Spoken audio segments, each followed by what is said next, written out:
Bab ke-44. Nona melakukan semua itu. Mencuci, membereskan rumah. Tutur Mirna merasa tidak percaya. Iya, saya melakukannya, memangnya kenapa? Untuk orang-orang yang saya sayangi. Tentu saja saya ikhlas melakukannya, ujar Aisyah. Mendengar pengakuan dari majikannya, Mirna pun menggeleng. Saya salut dengan Nona. Tapi bagaimana Anda bisa melakukan semua itu, sedangkan Anda adalah seorang wanita yang terbiasa hidup senang dan semua kebutuhan Anda disediakan, bagaimana bisa Anda menyediakan kebutuhan orang lain? Tutur Mirna. Ucapan Mirna mengulas senyuman manis di bibir tipisnya Aisyah. Mirna, keluarga saya tidak langsung seperti ini loh. Semua yang ada saat ini juga telah melalui proses yang panjang. Saya dulu pernah juga tidak punya bekal untuk sekolah. Kamu dan mereka tidak tahu kan? Bagaimana sesungguhnya perjalanan kami untuk sampai di titik ini? Yang kebanyakan orang tahu hanyalah saya dan keluarga saya hidup bergelimang harta tanpa tahu prosesnya. Ucap Aisyah. Masa lo Nona? Tutur Mirna bangga. Tok. Ya sebentar. Jawab Mirna. Aisyah pun menutup wajahnya sebelum seseorang di luar sana masuk ke dalam kamar rawat inapnya. Ya, masuk. Ujar Mirna setelah melihat Aisyah siap. Maaf Bu Aisyah. Ibu mertua Anda sudah ada di sini. Ucap salah seorang bodyguard. Suruh masuk saja. Ujar Aisyah. Baik Bu. Silahkan Nyonya. Ibu Aisyah sudah menunggu Anda. Ibu Retno pun bergegaslah masuk ke dalam kamarnya Aisyah. Sayang, kenapa kamu sayang dan bagaimana dengan cucuku? Tanya Retno yang menghampiri Aisyah lalu menyentuh pipi Aisyah yang terhalang penutup wajahnya. Baik Bu, Aisyah baik-baik saja, cuma tekanan D4R4H Aisyah saja sedikit menurun. Ibu tidak perlu khawatir, cucu ibu juga alhamdulillah baik-baik saja. Tutur Aisyah. Syukurlah, ibu tahu kamu dilawat dari Amar. Memang benar ya si Seren dilawat di sini juga? Tanya Retno penasaran. Sepertinya memang begitu Bu. Duduklah Bu. Ujar Aisyah. Ibu Meos ketemu sama Sera. Dia itu tidak bisa melayani Amar dengan baik, makanannya pakaiannya semua Amar yang urus sendiri. Lain dengan kamu sayang. Semua keperluan rumah kamu yang menyiapkan. Amar tidak perlu keliling-keliling nyari pakaian.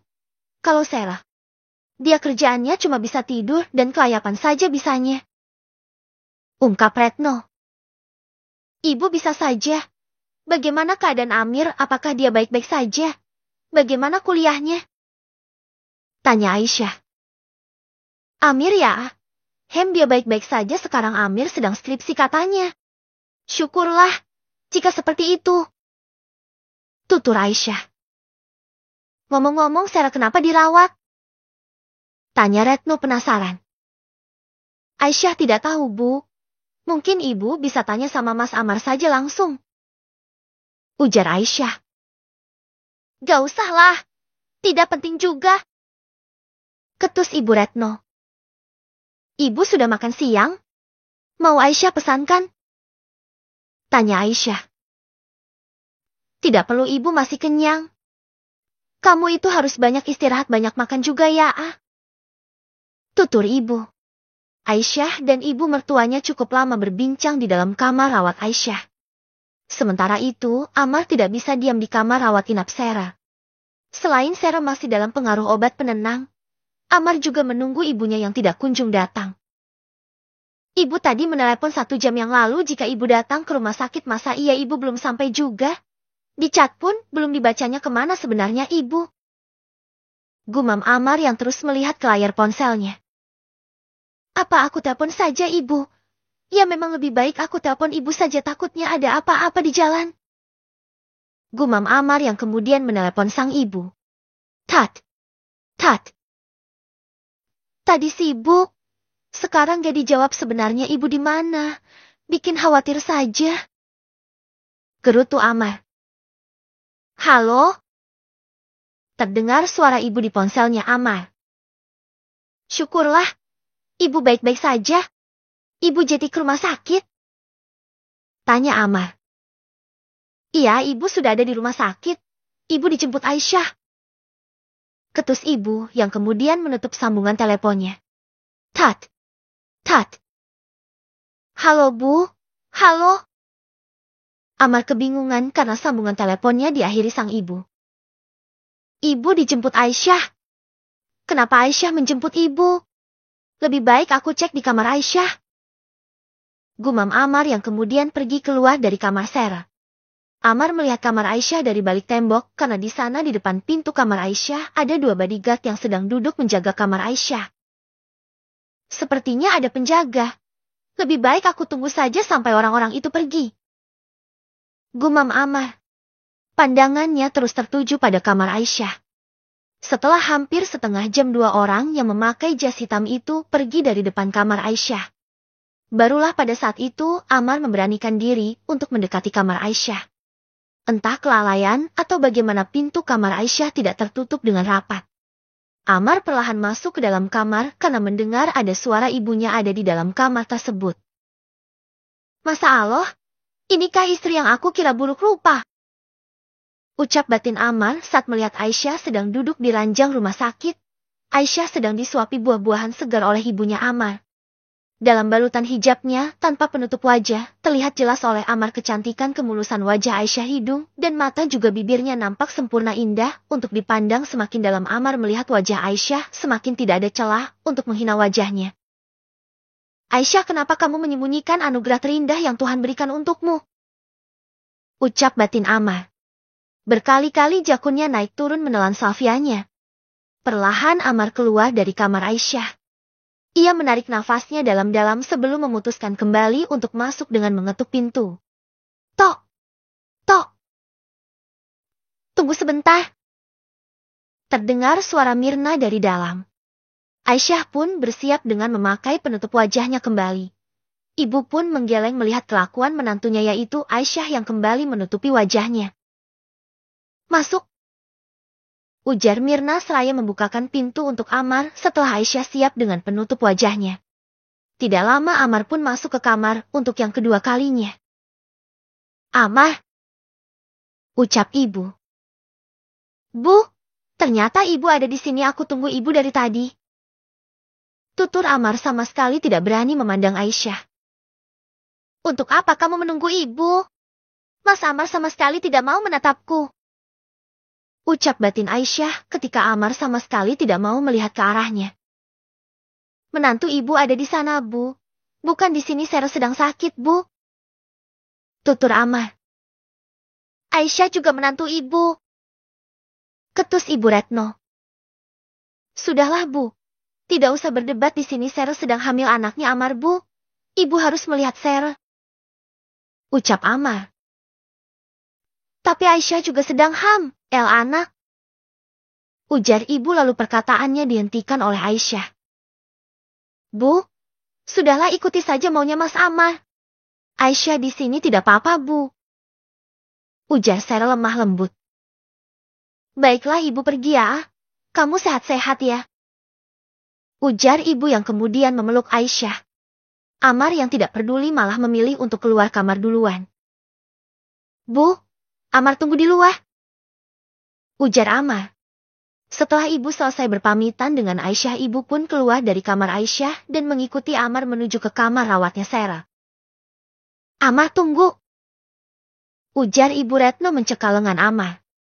Mereka pun berhenti tepat di depan pintu kamar Sarah.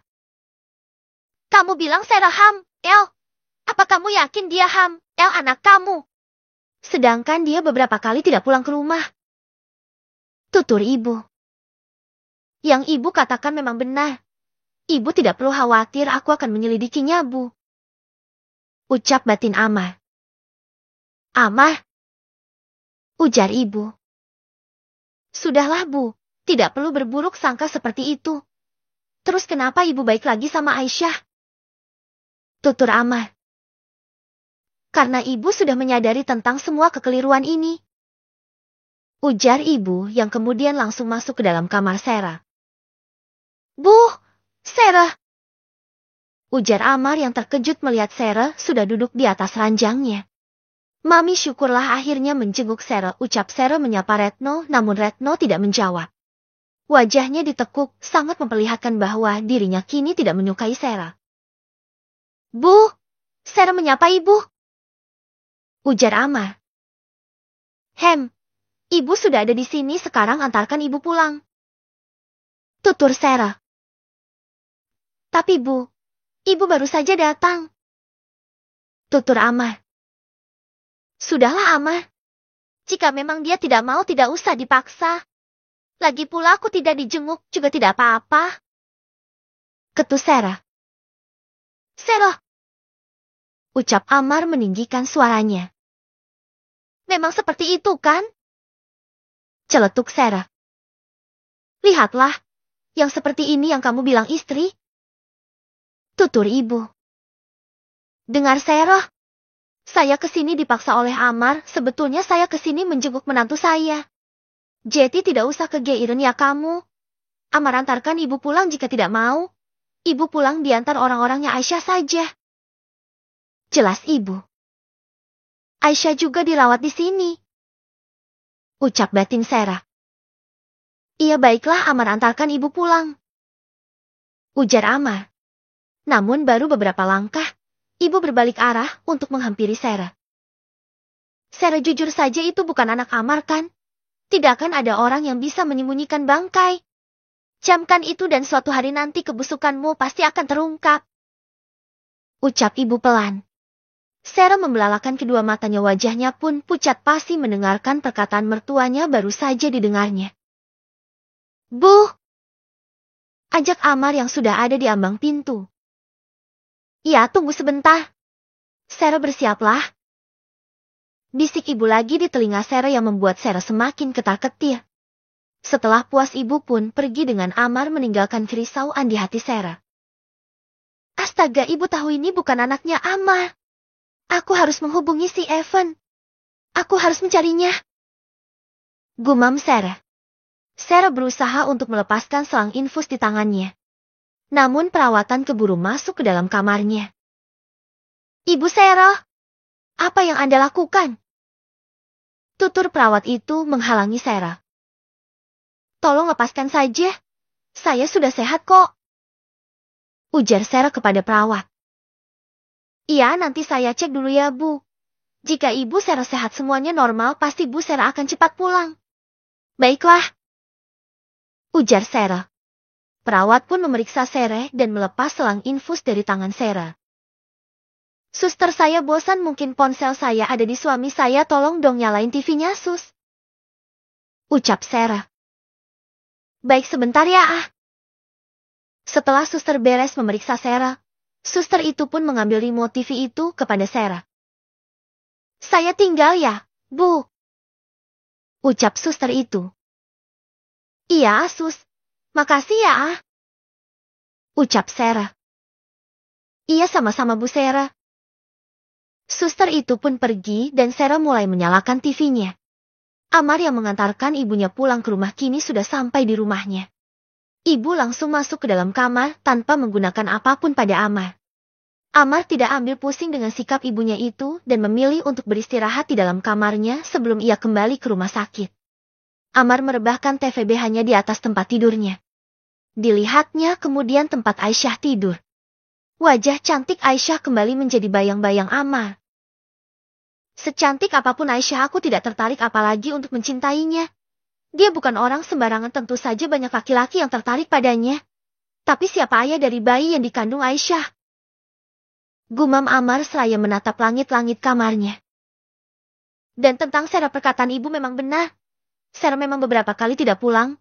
Jika tes DNA harus menunggu sampai usia kandungan 7 minggu, tapi aku pastikan aku akan melakukan tes itu, gumam Amar.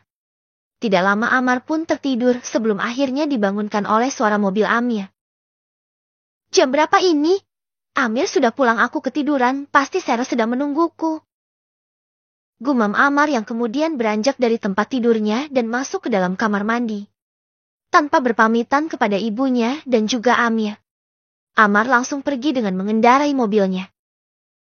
Mas Amar pergi lagi Bu, Mau kemana lagi dia?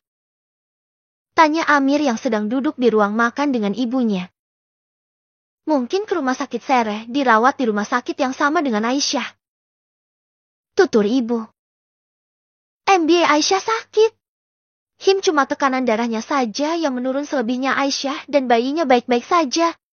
Syukurlah jika Mbak Aisyah dan calon keponakan Amir baik-baik saja. Tutur Amir. Amar tengah sampai di rumah sakit dan kini berada di depan kamar Sera.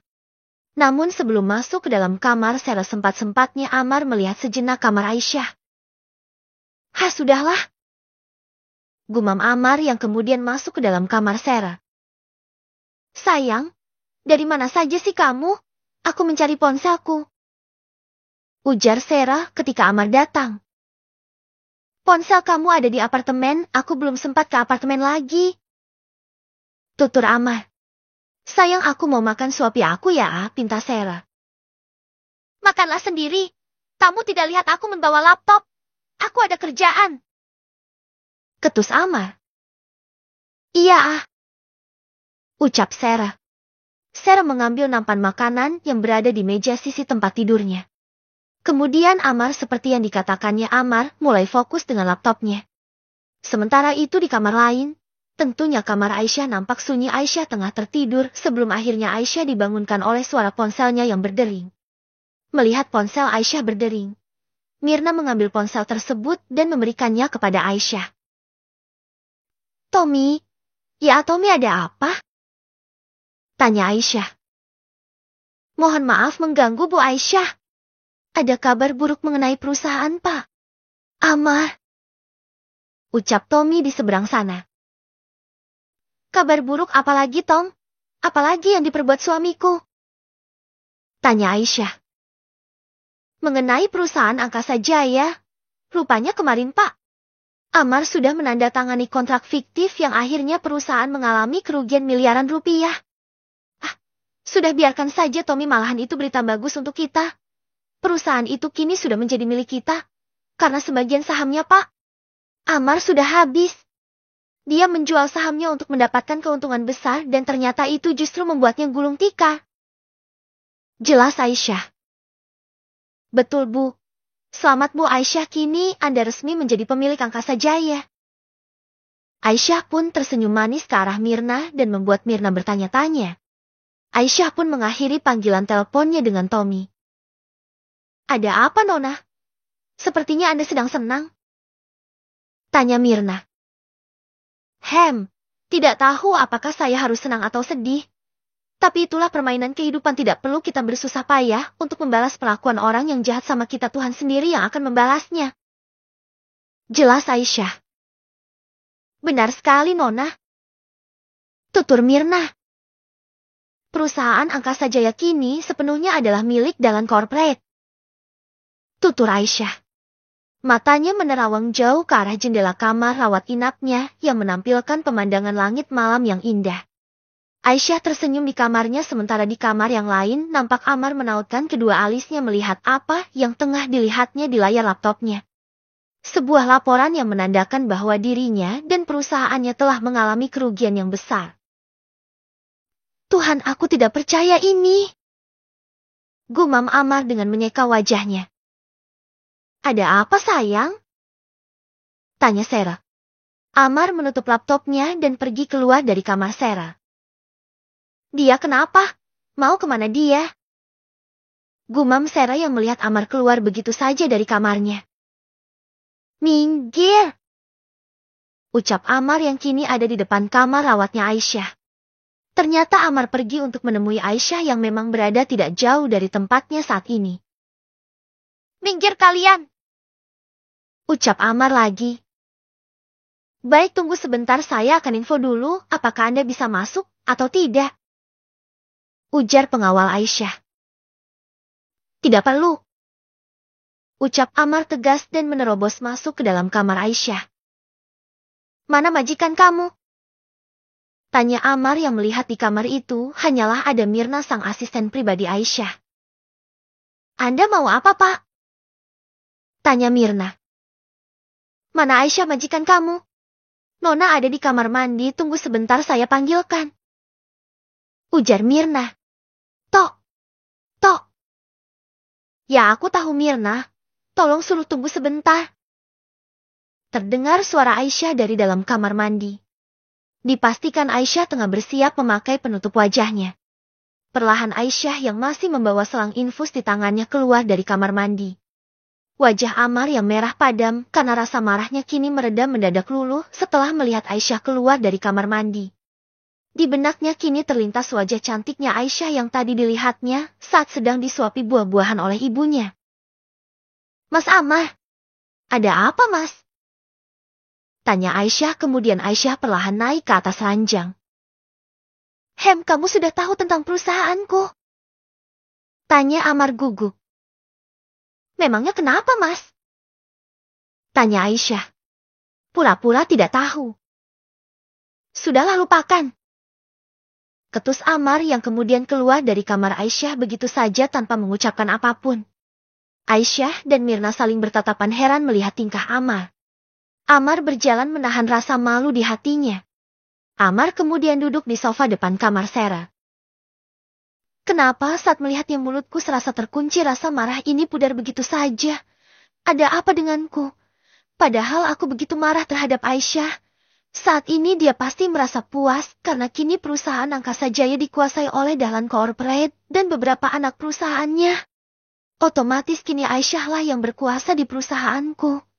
Kapanpun dia mau, dia pasti akan menendangku dari perusahaan Angkasa Jaya. Gumam Ammar yang sedang meratapi kehancuran perusahaannya. Ammar mengeluarkan nafas kasarnya meratapi kehidupannya yang akan datang tanpa perusahaan yang dirintis oleh ayahnya. Bagaimana jika ibu tahu? Bagaimana nasib kami selanjutnya, Sera? Ibu dan kuliah Amir adikku. Kenapa aku bisa seceroboh ini? Gumam Ammar. Ammar duduk di sofa sendirian di depan kamar Sera. Papinya Sera pun sedang dalam proses hukum. Pasti esok atau lusa semuanya akan disita oleh pihak terkait. Gumam Ammar. Kini, Ammar merasakan beban hidupnya terasa begitu berat dan semua akan berakhir dan membaik bila ada di tangan Aisyah. Wajahnya terlihat kusut sama seperti pikirannya saat ini. Perbuatan baik akan berbalik baik, begitupun sebaliknya. Next. Bab ke-45.